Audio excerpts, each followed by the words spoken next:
പക്ഷേ ഒരു പ്രശ്നം പറ്റി എന്താണെന്ന് വെച്ചിട്ടുണ്ടെങ്കിൽ ഇന്നത്തെ മെസ്സേജ് സെൻറ്ററിൽ നമുക്ക് ബോണസും കാര്യം വന്നിട്ടുണ്ടായിരുന്നു. ജസ്റ്റ് കാണിച്ചു തരാം.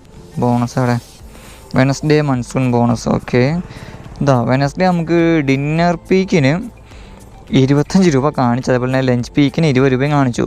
ഡിന്നർ പീക്കിന് ടൈം വരുന്നത് 7 മണി തൊട്ടിട്ട് രാത്രി 7 മണി തൊട്ടിട്ട് 10 മണി വരെയാണ് ടൈം വന്നത്.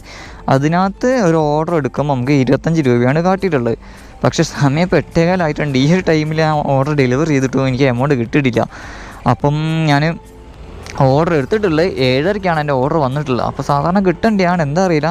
ഞാനത് ഹോം പേജ് നോക്കിയ സമയത്ത് ജസ്റ്റ് കാണിച്ചു തരാം. ഹോം പേജിൽ അങ്ങനെ സംഭവമേ ഇല്ല, എന്തുകൊണ്ടെന്നറിയില്ല. അത് സാധാരണ ഇവിടെ വരേണ്ടതാണ്. ഈ ഒരു ഭാഗത്തായിട്ട് നമ്മൾ സർജ് ബോൺസും കാര്യങ്ങളും വരേണ്ടതാണ്. സ്വിഗ്ഗി നല്ല രീതിയിൽ തന്നെ ചാമ്പിയോ എന്നൊരു ഡൗട്ട്, എന്താ അറിയില്ല വരാ